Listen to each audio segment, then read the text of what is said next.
Warning: this episode contains swearing. Like, a lot of swearing. Like, all of the swearing. We will not bleep it. You have been warned. All the world's a stage. All the world's a stage. All the world's a stage. All the world's a stage. And all the men and women, merely players. Merely players. Merely players. Merely players. Boston Podcast Players. Welcome to this episode of Boston Podcast Players. My name is Greg. I'm the prop master of Boston Podcast Players. And today I'm without my co-host Mara, as she is now out in Seattle taking part in the Intiman Theater's prestigious emerging artist program, where she's learning to become the next Spalding Gray. So let's wish her luck. First, let's start with talking about the 8 playwrights that were in the first season of the Boston Podcast Players. We were all part of Company One's 2016 Play Lab unit, which is a development program, and we were a sub-unit within the program that served as a writing group / therapy support group. And it was a group that was diverse racially, in age and background, points of view, playwriting styles, and I hope you'll see that during this season. So shout out to Alana Brownstein, the Company One dramaturg who put us all together, as well as the other dramaturgs, Jesse Baxter, Ramona Ostrowski, and Haley Fluke. This Play Lab is an ongoing program, and they do it every season, and they change it a little bit from year to year. This year, it's specifically become a way to develop plays for consideration for production at Company One, and we would recommend it highly to other Boston area playwrights, except that you'd be competing for us for spots, so maybe not.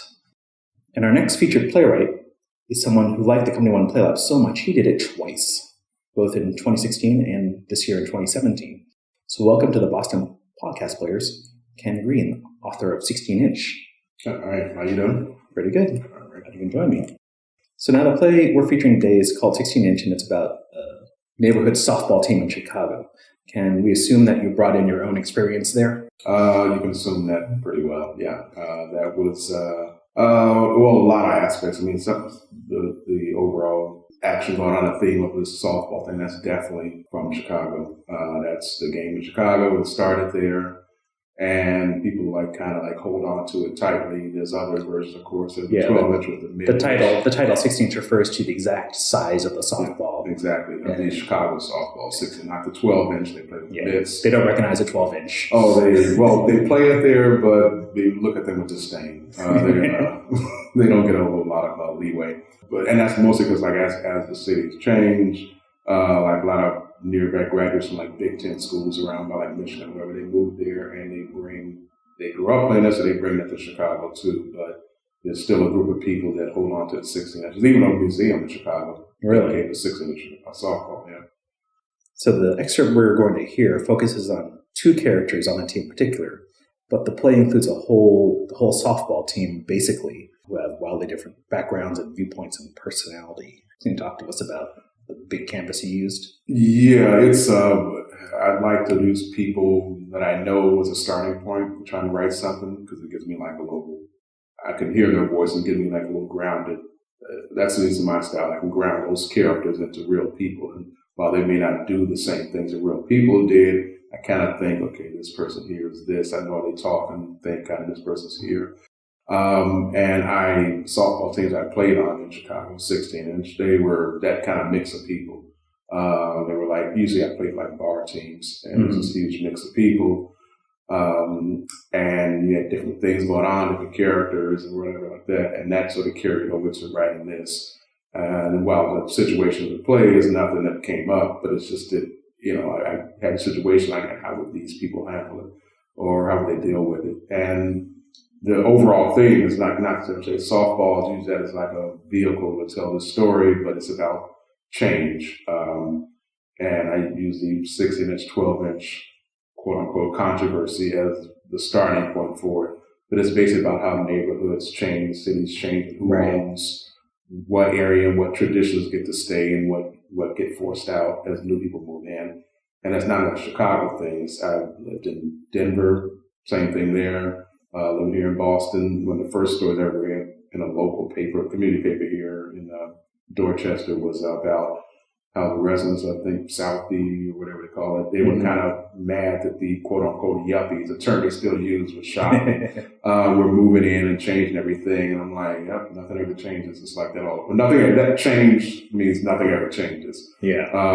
So anyway, that's what the play is kind of about. And like I said, just use people I know, situations and places I know, to try to explain that or look at that. I remember attending the reading of 16-inch in last January. Right. And then one of the characters had a line about coming in and moving a marker for a shoveled out parking spot. Yep. And in the audience, some lady went, gasp! That was one of the best moments I had. It was like somebody actually had a strong reaction to it.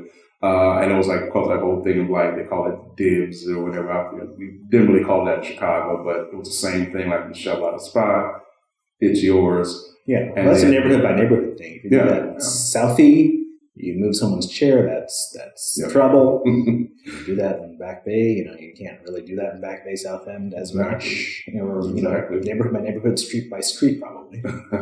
Exactly. No, it was something universal, but it's like a long time resident thing. Unless somebody new moves in, and they, well, I don't hear those rules. I didn't grow up here, and the woman in this bottle, like she was disgusted with the character for saying it. Like, for saying that, he would move it. Yeah, so he would move it, and I'm like, that's it. She got into it, and I was like, it was a good moment. It was good. Yeah, and speaking of like neighborhoods, the accent work is like so specific that you feel like you can go to Chicago and just sort of walk around and pinpoint it until you find the exact field you're referring to. Exactly. It's the same here. Like, I couldn't really hear accents in Chicago because I grew up there, of course, and you get used to them. Sometimes you kind of hear them, but you're used to it. But again, moving to Boston, which has so many similarities to Chicago in so many ways, it's got a lot bigger, of course, but you get these same, like, hardcore Chicago characters, and there's an accent, and it's a mix of accents in Chicago. You have, like, the basic Chicago accent, which I think I looked it up. People say it's kind of like a mix of, like, Polish and things like that. And there's been whole research projects based on the accent in Chicago. But then you also have people move from the South, and they mix that with their, whatever the way people talk in Chicago. So you get this whole other accent going on. So there's a couple of distinct things going on, but it's definitely a Chicago accent where certain words or whatever, certain things. And over by there would be over by there. Yeah. Like you take the D and change TH to a D all the time. So, Remember, you mentioned the script. There's links to Chicago accents that you provided, so that you don't come out sounding like the sketch from Saturday Night Live of the Schwarzman super fans. Yeah, exactly. So people think that's the accent. And granted, some of those guys like Joe Mantegna or actors or whatever, they did grow up in Chicago, but they're stressing a little more to get that deep Chicago thing. But the average person on the street doesn't put that. That's not the most nuanced. No, it's not that. It's not that deep or whatever. But yeah, there's place accents, and people who practice it for acting jobs that come to Chicago, they try to learn the accent. So I should mention that during this reading, we did not attempt a deep dive into the Chicago accent because this is a limited time, so you're not getting the full effect that Ken would have intended. Yes, it would be. Yeah, I mean, they did a great job actually for a short amount of time. They got the script and looked at it and rehearsed a little bit. But yeah, if they were like more time, and it'd be a little more subtle and nuanced, and eventually you'd like maybe not really notice it or whatever, but early on you notice it. But they did a good job. They did a great job.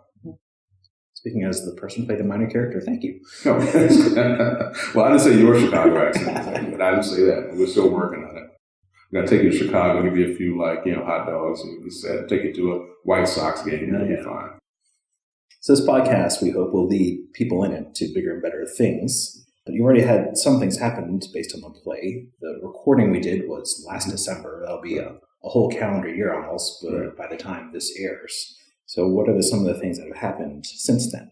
Well, like I said, they had this staged reading of it, which was great. By Company One. Yeah, by Company One and stage, which was great. I got to see, how people were act to it. And it helped me see, I had some scenes that kind of overlapped or things that need to be changed because they wouldn't fit with this once I heard it out loud.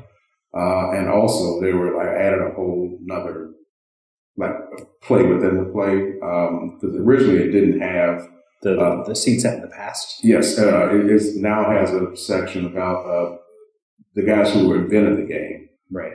And again, the whole softball aspect about when it was invented in Chicago, actually by a guy from Harvard who moved to Chicago. Right. But it's also about this. The game was invented like not too long after the fire, and the city was being reinvented, and it was like being rebuilt and coming up like that. And it keeps the same sort of theme as the original play, but it kind of contrasted with what was going on then, what's going on now. The guys who originated it and the guys now, and there's some similarities in what they're talking about. There's some differences too. Like one guy's bemoaning the fact that after the fire, this flood of immigrants came to Chicago, and he's worried about it. The city's changing; it's not for us anymore. And again, it happened right after the fire, but also something was been like a couple of years after the Haymarket riot, which was where they were fighting for workers' rights, but because the guys who supposedly were the anarchists were German, there was a lot of anti-German sentiment. So it's like resentment of people coming in. So it's still the same, but I just hold like sections that take place in the 1800s, and then you come back to the modern day. And then working on the play, I had to make sure that like certain actors that take dual roles, that they were able to get off stage and then come back as the guys from Chicago. So you have to learn like a couple of acts, like whatever people talk like back in the 1800s. I'm not entirely sure yet. Then they got to come back and be Chicago guys in the 2000s. Right. Yeah. So you think the sections in the past have less of them than you intended, or? I added more actually. Before I had 2 sections, but now I split it up to like kind of pair up with each of the modern day sections. So I kind of added more, a little more dialogue in that whole other section. It's kind of tough to like go back and forth like that, but it may be still some changes in the future. We'll see, but yeah. That'd be interesting to see. In addition to playwriting, you host a regular storytelling meetup. Can you tell us about that a little? Yeah, it's called Story Club Boston. It takes place the 4th Monday of the month at the Milky Way Lounge in Jamaica Plain. Okay. 4th Monday, 6:30.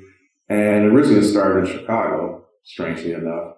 They have, because I'm from there, obviously, and I used to date the women started a Story Club Chicago. There's actually 2 of them now, but it was like people would get up, tell stories, she would invite people, have an open mic.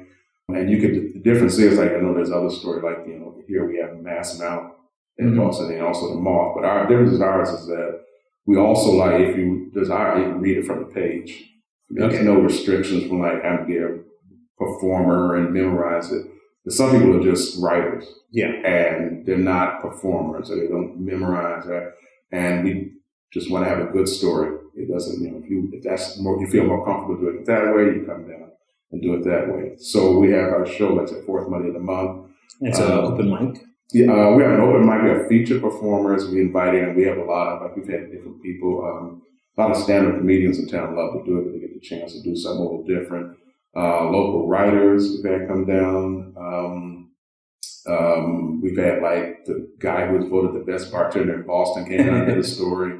The city councilor for Jamaica Plain came down and did a story. The vice mayor of Cambridge, when we were in Cambridge, he did a story. And it's like a mixed people. We invited we almost had the football coach at Harvard was going to come down, but he had a little medical condition that popped up, and I hope it wasn't related to maybe stage fright. But we let a mix of people, so sometimes you never know who you're going to see there. But you have to do a story, you can bring your own story down. We have different themes too, so that if you have any trouble coming up with something to write, here's our theme.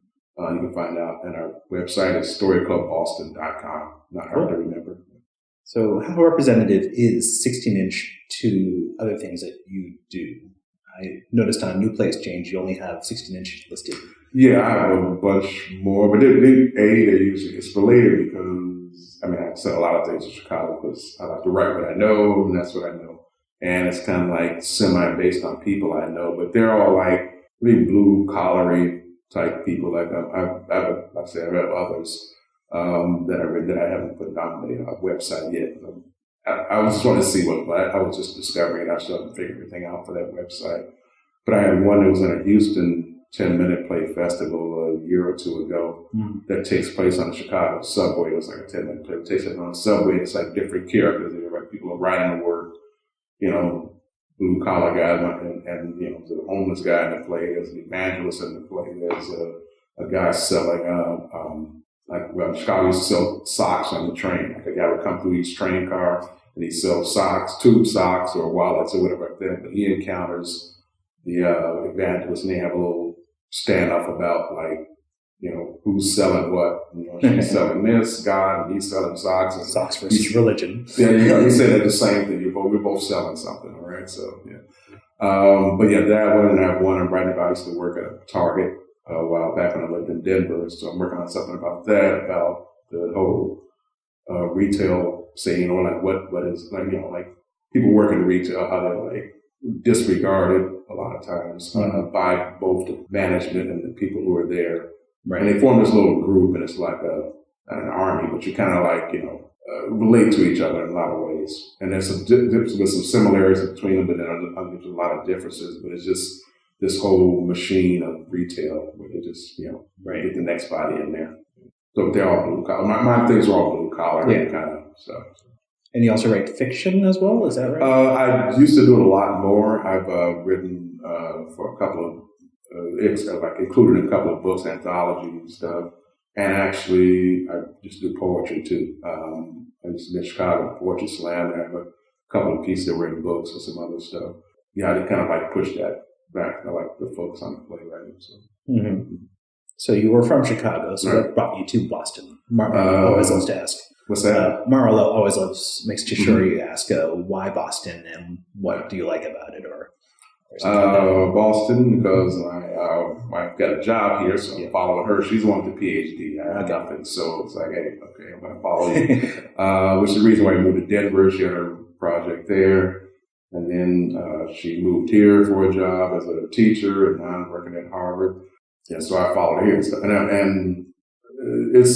like I said, we lived in Denver for a while too, and I like Denver. Nothing against Denver. If anybody happens to come across it, I have friends in Denver still.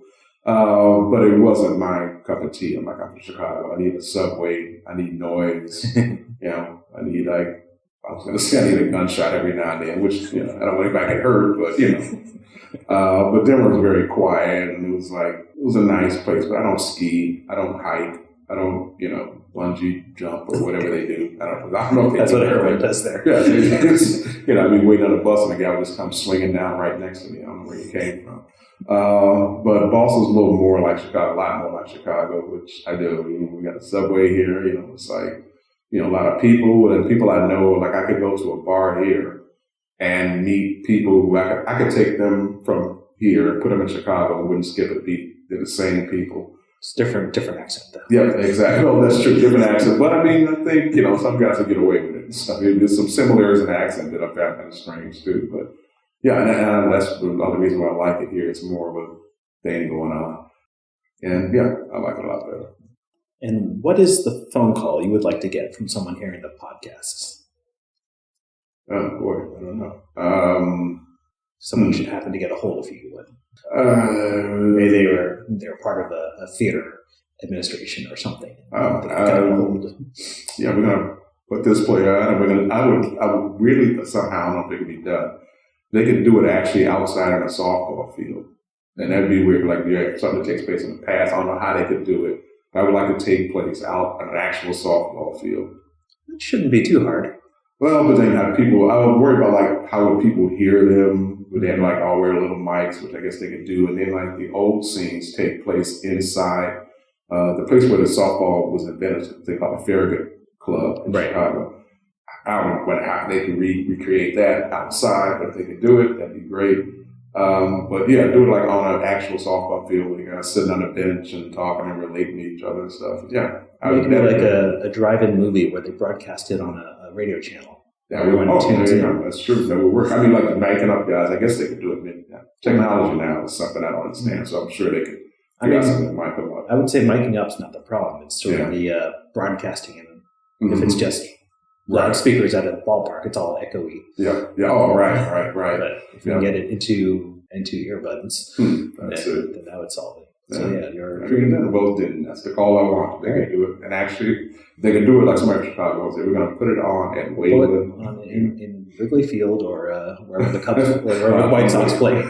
You're on White Sox. Waveland. You got to be on Waveland. There's softball fields on Waveland, which is that's the place I imagine it took place. But there's like a Lakeshore Drive on right by, so it's a lot of noise. So it's a challenge. But yeah, if they could do that, that'd be great. All right, so Chicago Chamber of Commerce, a challenge has been issued. I'm telling you, the arts person who used to be in charge of arts in Chicago is working here now, so she still has connections there. So hopefully she'll hear, send the word back. Send the word. All right. Well, now I think it's time to listen to our excerpt of 16-inch by Ken Green. 16-inch by Ken Green. Excerpt from Act 1, Scene 2. Tony, a biracial man in his late 20s, early 30s, and Eddie, a run-of-the-mill Polish guy in his 40s, are on the bench of a softball field in Chicago. Tony picks up a clipboard with a roster on it and peruses it. His cell phone rings, and he answers. Hello? Hey, what's up? Nothing, I'm at the game. What? Yeah, I told you, remember? What? Nah, you wouldn't like it. It's probably not your kind of action. Jeez, not right now, okay? 'Cause I can't, okay? Not here. Yeah, right, I promised, I know. No, don't come down. I mean, just wait, okay? Look, I gotta go. You two. Tony turns off the phone. Eddie, you want to keep Bobby in there? He's flied out twice in a row now. We can move somebody else to left. Let's see. JJ ain't got in yet. Yeah, leave Bobby in there. He'll come through if he gets another chance. He gets better later in the game. I got faith in him. Yeah, Bobby's a good guy. He'll come through. Who's up next inning, Tone? Khalifa leads off. Jimbo next, Jimbo number 2 after him. If any of them get on, it's Ryan. Sheesh, that fucking Ryan. If he couldn't hit, I'd throw him off the fucking team. God, the way he runs his fucking mouth. And about bullshit, too, How cool his fucking iPhone is. Some dumbass TV show. How everything is fucking awesome. Oh, I had this hamburger the other day. It was fucking awesome. I heard this band the other night. They were awesome. Dude, that t-shirt you're rocking is awesome. Everything can't be fucking awesome. Am I right, Tony? If everything's awesome, then what is everything else? You hear me, Tone? Yeah, that's awesome, Eddie. Fuck you. Tony points out to the field. Hey, you think Jimbo should play closer to the line? Which Jimbo? Regular Jimbo, not Jimbo number 2. Last time up, this guy at the plate now pulled the shit out of the ball. I think he's going to try to go that way again. Nah, Jimbo's fine. This guy's going to try to drop it over second base. Ball. This guy loves to try and kill the fuck out of the ball. He's going deep. Yeah, $10 says dink over second. 10. Bet. They shake hands without taking their eyes off the field. Eddie yells to his team. Come on, watch short center. Hey, Jimbo, be ready out there. Look alive. Tony turns to shout at the batter from the opposing team at the plate. Hey, King Kong, go ahead and crush the ball. We're ready. Bet you can't put it over the left fielder's head. Hey, batter, you better swing. You need this run. What you gonna do, batter? Better swing. The sound of a softball being hit. Tony moans and curses while Eddie chuckles. Eddie holds out his hand and Tony hands him $10. Fuck you. You wish, and fuck you a second time. Tony checks the clipboard. His cell phone rings again, and he tries to ignore it. Eddie looks at him, wondering if he's going to answer it. We're up 2 runs, right? Yeah, 2. Pay attention to the game, will you? Hey, I got other shit in my mind besides softball, alright? All them damn cell phone calls you've been getting today? Who the fuck are you all of a sudden? Richard M. fucking Daly? That was my, bookie. Guy from work. I placed a couple of bets with him. Bookie. You're right. Don't sound like no bookie phone call I ever heard. I know a different kind of bookie, okay? Look, I got some stuff. I might have a friend to come to the next game, Yeah, okay, a friend. Eddie, I said I got a friend who might come to the next game. Yeah, I heard you the first time. A friend. You got a friend coming to the game. Duly noted. I'll wear clean socks. They wanted to come out and see the game. see me at the game. It's like a friend. This, guy. So this guy is coming to see the game. And can he play right field? Because suddenly Jimbo is playing like shit right now. Come on, catch the ball, Jimbo! Nah, he can't play right. He's like this guy who's a friend. Why the fuck are you telling me about this? You got a guy who's a friend who wants to come watch the game. Terrific. Can't wait. Yeah, but he's like a friend who... Fuck it, it's just stuff on my mind. All right, stuff. Fine. You got stuff. But you know, the game, we're up by 2. It's the top of the 5th. There's a guy on second and first and 2 outs. We need to win this game to stay alive for the playoffs. Is there anything else you need to be brought up to speed on? The weather? Latest developments at City Hall? Your Governor Ryan's been indicted, you know. Why you gotta be a prick? You've been talking to my wife again, huh? Your wife ain't seen your prick in a long time, not since your kid over there was born. Tony walks back to the bench and goes for the cooler. Beer? About fucking time. Why else you think we got you around here? They're pretty up the fucking place. Old style or high life?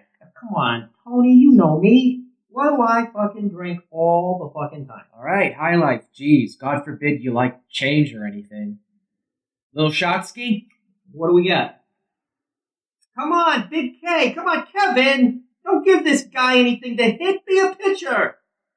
Jaeger, some Jose, some Jameson. No vodka? Not this time. Jaeger or tequila or whiskey. Whiskey. Tony hands him the bottle, and Eddie takes a healthy swig. Eddie leaps up suddenly and rushes to the edge of the field. Come on. That wasn't a fucking ball. What the fuck, above the knees, over the plate, that's a strike. It ain't that hard to figure out. Call the fucking game right, okay? What? Oh, fuck you. I ain't gotta shut up. Never mind, Eddie. Let's just finish this game and get to the bar. Tony puts a hand on Eddie's shoulder to guide him back to the bench, but Eddie shakes him off. Oh, fuck that, Tony. It's a fucking ball and he knows it. This guy has been calling a shitty game all afternoon. Hey, how much they pay you, kid? Here, I'll double it. Eddie starts pulling money out of his pocket. Eddie, come on, be cool. Shut the fuck up, Tony. Eddie reacts to apparent comments from on the field. What? So what? Throw me out of the game? You gonna throw me out of the fucking park too? Fuck. Fuck, Eddie, let it go. We can get out this inning and be done with this. Shit, it's just a fucking softball game. And if it's just a fucking game, go on home, Tony. I am not letting this 22-year-old dickhead steal this game from me. From us. Everybody, come in! Get the fuck off the field! Come on now, off the field! You guys stay out there. Eddie, man, what the fuck? Your kid's over there. Tone it down a little. Off the field, let's go! Stay the fuck out there! Eddie. Tony, be quiet. Eddie turns to the ump. What? No, why don't you sit down and shut up and... Oh, yeah, great. Come on, come the fuck over here. I want to talk to you too. The ump, a young-looking man in his early 30s, comes in from stage right, holding his mask in his hand. He stops only inches from Eddie. Look, what the fuck is your problem?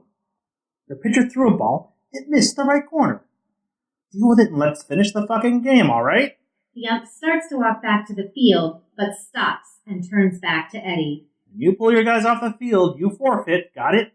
Look, I'm sure that you're the smartest kid at your high school civics class, but you fucked up on that one. The ump stops in his tracks and rolls his eyes skyward. He turns back to Eddie. Come on, man, I don't need this shit, okay? I call a couple of games a week for $35. I'm not getting fucking rich doing this, alright? I'm working this game by myself, running around to make calls at the plate, in the outfield, at second. So I don't need some drunk asshole yelling at me the whole time. How the fuck could you even see the ball from the way the fuck over here? The guy walked, alright? Deal with it and sit your ass down. The ump turns to walk back to the field. Yeah, alright, ump, it's cool. Tony puts a hand on Eddie's shoulder again. Fuck it. Eddie, come on. Eddie brushes Tony's hand off his shoulder. Fuck him.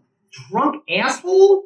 Drunk asshole. Some 22-year-old kid calling me a drunk asshole. The ump hears this and walks back to the bench. 32. What? I'm 32, not 22, but thanks for the compliment. 32? I got socks older than 32. I don't doubt that. Just call the fucking game straight, okay? I've been doing that all afternoon. What game you watching? The ump points to the beer can in Eddie's hand. Try focusing on the game in the middle, okay? Yeah, I'm about to focus my foot in the middle of All your right, head. Ump, come on. Y'all play ball or something. Let's finish this shit. The ump walks back off stage and onto the field. Fuck, give me another beer. Why don't you wait till we get back to the bar? What are you, my fucking mother? Just give me the fucking beer, would ya? Eddie shouts out to the field. Come on, Kev, get the fucker out. I mean, shit. Sorry, lady, woman, whatever. Just get the batter out and let's get out of here. Tony, the fucking beer, come on. What's the holdup? All right, fuck. Tony hands Eddie a beer. You should take it easy. You gotta drive Mikey home, don't you? How's Mom's coming to get him? Tammy? Out here? She ain't been to a game in what? Years, I guess. Yeah, she said she didn't like all the drinking out here. She thought we did more drinking than softball. Besides, she don't like softball no more. Too bad. She was pretty fucking good. She was a damn good pitcher. Ain't you worried she's gonna be pissed that you're a little, fucked up? Which is why she's coming out to pick up Mikey. Well, she knows we drink out here. I don't drink at home anymore, so she lets me drink out here. All right, good out. Come on.